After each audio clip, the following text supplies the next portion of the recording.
I never imagined that one simple phone call could change my entire spiritual outlook, but that's exactly what happened that Wednesday afternoon.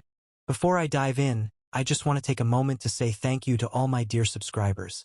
You are the reason I keep sharing these faith-strengthening stories. If you're new here, please hit that subscribe button and turn on your notifications so you won't miss more inspiring and dramatic stories that can help us all draw closer to Jehovah. And if this story touches your heart, please share it with someone who might need encouragement today. My name is Daniel and I live in a small town in Pennsylvania, USA. I've been one of Jehovah's Witnesses for over 15 years. I love the truth. I love the ministry. But lately, I had been struggling. It wasn't that I had stopped attending meetings or going in field service. No, I was still doing those things. But my heart felt heavy. I was going through some personal challenges. The loss of my job earlier that year, mounting bills, and a lingering sense of feeling not good enough in Jehovah's eyes. I prayed, I read the Bible, but I couldn't shake the feeling that maybe I was just average, and maybe Jehovah didn't notice me as much as others.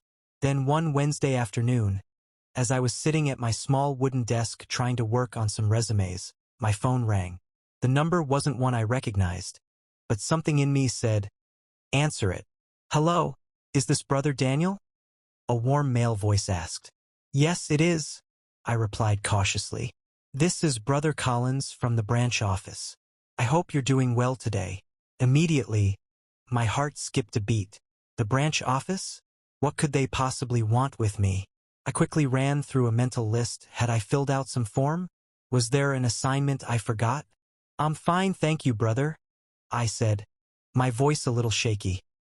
"Well, we have an upcoming tour and spiritual program at Bethel in Wallkill, New York, and your name came up as one of the brothers we'd like to invite. The trip will be in 3 weeks. We'd love for you to join us." I was stunned. Bethel? I had always wanted to visit, but the thought of actually being invited, it felt unreal. "Oh, wow. I'm honored," I managed to say, but deep down my mind was spinning. Why me? Am I even worthy of this? What if I go and they see all my flaws? That night I couldn't sleep. I lay in bed, staring at the ceiling. The invitation felt like an open door, but I also felt a wave of self-doubt wash over me. I thought of my spiritual fatigue lately, the days I had gone through motions without much joy, the times I had prayed but felt my prayers bounce off the ceiling. Maybe I should decline, I thought. Leave the spot for someone stronger, someone better. The next evening, I met up with Brother Thomas, one of our elders, to help with a return visit. When I told him about the invitation and my hesitation, he smiled gently. "Daniel," he said, "do you remember Isaiah 41 verse 10? Jehovah says, 'Do not be afraid, for I am with you. Do not be anxious, for I am your God. I will fortify you, yes, I will help you.' Do you think he sent you this invitation by accident?" I shook my head slowly. "No, but I just feel so unworthy." "That's exactly why you should go," Brother Thomas said firmly. "Sometimes Jehovah pulls us out of our routine to show us something we didn't even know we needed. This could be his way of reminding you how much he sees you." That night, I knelt beside my bed. My prayer was simple but sincere. "Jehovah, if this trip is from you, please help me accept it with humility. Remove my doubts. Let me see what you want me to see, and teach me what you want me to learn." When I rose from my knees, I felt something I hadn't felt in months. A small but warm spark of peace. The next morning, I called Brother Collins back and said, "Yes, I'll be there." Over the next few weeks, I prepared, not just my bag, but my heart. I read scriptures that reminded me of Jehovah's personal care, like Psalm 37 verses 23 to 24. Jehovah is making the steps of the man firmly established, and he finds pleasure in his way. Although he may fall, he will not be hurled down, for Jehovah is supporting him by the hand. The morning of the trip, I boarded the bus with a group of brothers and sisters from nearby congregations. The sun was just rising, painting the Pennsylvania hills in soft gold. As the bus rolled toward New York, I whispered a prayer. "Jehovah, I'm ready to see what you want me to see." I didn't know then, But this trip was about to touch my heart in ways I couldn't imagine. Some places feel special the moment you arrive, but Bethel felt different. It didn't just feel special, it felt like home. The closer we got to Wallkill, the more my heart pounded. I stared out of the bus window, watching the landscape change, green fields, winding country roads, and the occasional red barn standing against a bright blue sky. I had seen pictures of Bethel before in the Watchtower and on jw.org, but now, I was about to see it with my own eyes. A sister sitting across from me, Sister Marlene, leaned over and smiled. "First time visiting?" she asked. "Yes," I said, almost whispering. "Oh, Daniel," she said warmly. "You'll never forget this day." I still remember my first time. It's like seeing a physical reminder that Jehovah's organization is real, alive, and working. Her words sank deep. As the bus turned onto the main road leading to the complex, the sight took my breath away. The buildings were surrounded by perfectly trimmed lawns, flowers in full bloom, and everything was spotless. Not a paper out of place, not a speck of dust anywhere. It reminded me instantly of 1 Corinthians 14 verse 40. Let all things take place decently and by arrangement. I felt something shift in my heart. It wasn't just the beauty, it was the atmosphere. Even from the bus, I could sense peace. When we stepped off the bus, a smiling brother in a neat shirt and tie greeted us. "Welcome to Bethel," he said, shaking each person's hand. His smile wasn't forced. It was warm, genuine, like we were long-lost family. I noticed right away how joyful everyone looked. Brothers and sisters of different ages and backgrounds walked by, some carrying boxes, others talking in groups, all with the same calm and purposeful spirit. One young brother holding a stack of letters paused to say, "Hope you enjoy your visit, brother. Jehovah's blessings on your day." That simple greeting felt like a personal gift. Our tour began in the main reception area. As soon as I walked in, I was struck by the quiet dignity of the place. The polished floors, soft lighting, and neat arrangement of literature displays all spoke of care and respect for sacred work. Our tour guide, Brother Anthony, welcomed us with a scripture. "Whatever you are doing, work at it whole-souled as for Jehovah." Colossians 3 verse 23, he said, "That's not just a scripture we read here. It's how we live every day." Our first stop was the printing department. I had seen Kingdom Hall literature before, but I had never thought deeply about where it came from. Now, standing there, watching enormous printing machines carefully rolling out sheets of magazines in different languages, my eyes welled with tears. "Each of these magazines will end up in someone's hands," Brother Anthony explained. "Maybe in Africa, Asia, South America, maybe in a small town like yours." I thought about the times I had handed out literature in service, never imagining the effort and faith behind it.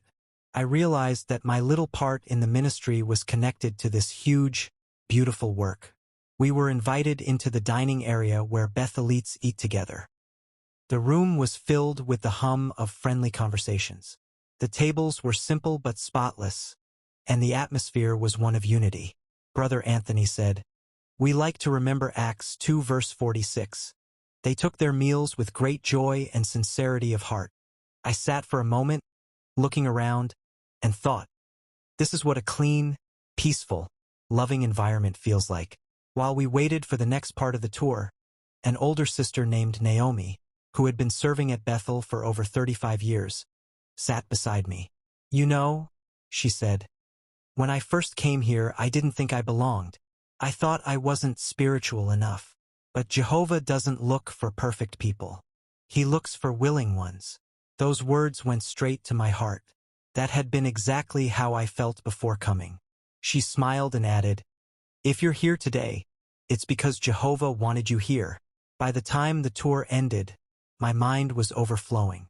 I felt like I had seen Jehovah's hand in action, not just in the buildings, but in the humility, joy, and love of everyone there. That night, as I lay in the guest room bed, I opened my Bible to Psalm 27 verse 4. "One thing I have asked from Jehovah, it is what I will look for, that I may dwell in the house of Jehovah all the days of my life, to gaze upon the pleasantness of Jehovah. I prayed, thanking Jehovah for letting me see his house in a modern sense, a place where his name is honored every single day. But I didn't know that the most life-changing lesson was still ahead.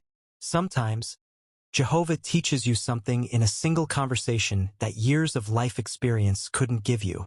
The next morning at Bethel started early. I had breakfast in the dining room, surrounded by friendly faces. The air was filled with quiet laughter, the clinking of plates, and a sense of calm purpose. After the meal, our group was given a short break before the next part of the program. I decided to step outside into a small garden area I had noticed the day before. It was beautiful, rows of colorful flowers, neatly trimmed hedges, and a stone bench tucked under a maple tree. The cool morning air carried the scent of fresh blooms. I sat there, taking it all in, thinking about everything I'd seen so far. That's when I noticed an older brother approaching slowly with a walking stick. He wore a simple gray suit and a gentle smile. "Mind if I sit here?" he asked softly. "Not at all," I replied, moving over to make space. "I'm James," he said, offering his hand. "Been serving here at Bethel for, about 48 years now." My eyes widened. 48 years? That's amazing, he chuckled. "Well, it's been quite a journey, and not without challenges."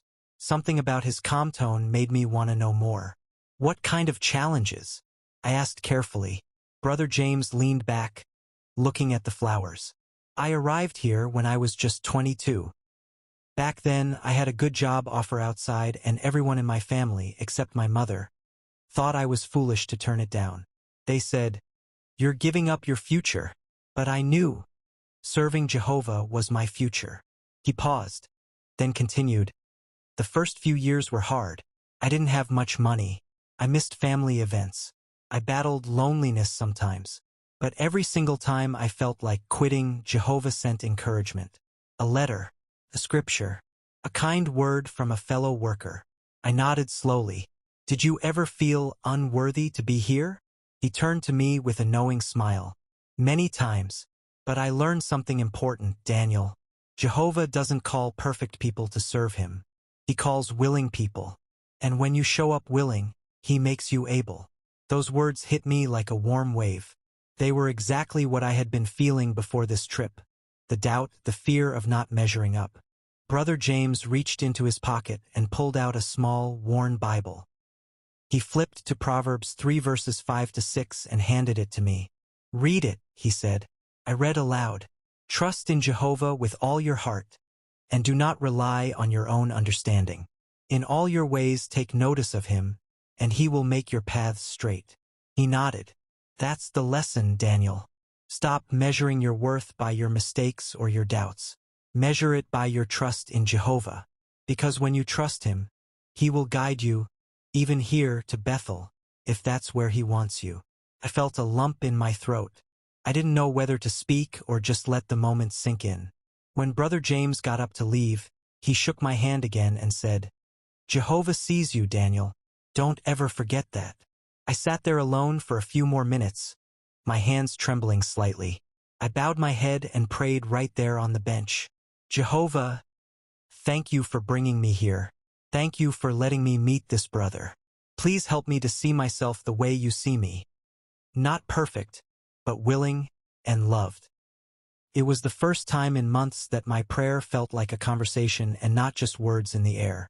The rest of the tour felt different after that. I no longer walked through the halls just as a visitor. I walked through as someone who had been personally reminded that Jehovah cares. About me, about my service, about my heart. Every smiling face I passed, every scripture on the walls, every sound of work being done for the kingdom. It all felt like a living answer to my doubts. That night, before going to sleep, I wrote in my notebook, "Jehovah doesn't need my perfection. He needs my trust." That's the lesson Bethel had already given me, and my trip wasn't even over yet. Little did I know, the real test of that trust would come when I returned home. Sometimes Jehovah takes you somewhere special, not just to change the way you see that place, but to change the way you see yourself. The morning I left Bethel, I stood outside for a few extra minutes before boarding the bus. The air was crisp, and the sky had that soft golden glow of sunrise. I looked at the buildings one last time, not just as bricks and glass, but as a living reminder of Jehovah's care. It wasn't easy to walk away. Part of me wished I could stay there forever, working side by side with such joyful, humble brothers and sisters. But I knew Jehovah had placed me in my congregation for a reason. This visit had been a gift, and now it was time to use that gift back home. I didn't have to wait long to put what I learned into practice. Just 2 days after I returned to Pennsylvania, I got a letter in the mail. Another job rejection. My stomach sank. Before my Bethel trip, that kind of news would have sent me into a spiral of discouragement. But this time, something different happened. I remembered Brother James' words. Jehovah doesn't call perfect people to serve him. He calls willing people. And I thought of Proverbs 3 verses 5 to 6 again, to trust Jehovah with all my heart. I prayed right there at my kitchen table. Jehovah, I don't know why this door closed, but I trust you. Please lead me to the work you want me to do, both in my career and in the congregation. The peace that came over me was real. I wasn't suddenly worry-free, but I wasn't crushed either. That weekend at the Kingdom Hall, the elder who had encouraged me to go to Bethel, Brother Thomas, asked if I would share a short experience during our midweek meeting. I stood at the platform, my hands shaking slightly, and told the congregation about the kindness I had seen, the unity, the humility of the Bethel family, and the personal encouragement from Brother James. When I finished, I noticed tears in the eyes of a sister sitting in the front row. After the meeting, she came to me and said, "Daniel, I've been feeling exactly like you did before you went to Bethel. Hearing your story reminded me that Jehovah really does see us, even when we think he doesn't." That's when I realized this wasn't just about my faith being strengthened. Jehovah had allowed me to have this experience so I could strengthen others, too. In the weeks that followed, I found my prayers were deeper. My ministry was more joyful. Even my Bible study routine felt fresh. One scripture kept coming back to me, Isaiah 40 verses 29 to 31. He gives power to the tired one and full might to those lacking strength. Those hoping in Jehovah will regain power. They will soar on wings like eagles. They will run and not grow weary. They will walk and not tire out. I knew I wasn't the same man I had been before that invitation came. I was no longer dragging my feet in the truth. I was walking with renewed strength, and I owed it all to Jehovah's loving guidance. My encouragement to you, if you're watching this and you feel spiritually tired, overlooked, or unworthy, please don't give up. Jehovah sees you. He knows your heart. Sometimes he uses unexpected moments, conversations, or places, like my trip to Bethel, to remind you that you are loved, valuable, and part of something far bigger than you can see right now. Keep trusting him even when the path seems unclear. He will guide you, and he will give you the strength you need, exactly when you need it. Thank you so much for joining me on this journey. To all my dear subscribers, I appreciate you more than words can say. Your support helps me keep sharing these faith-building stories. If this story touched your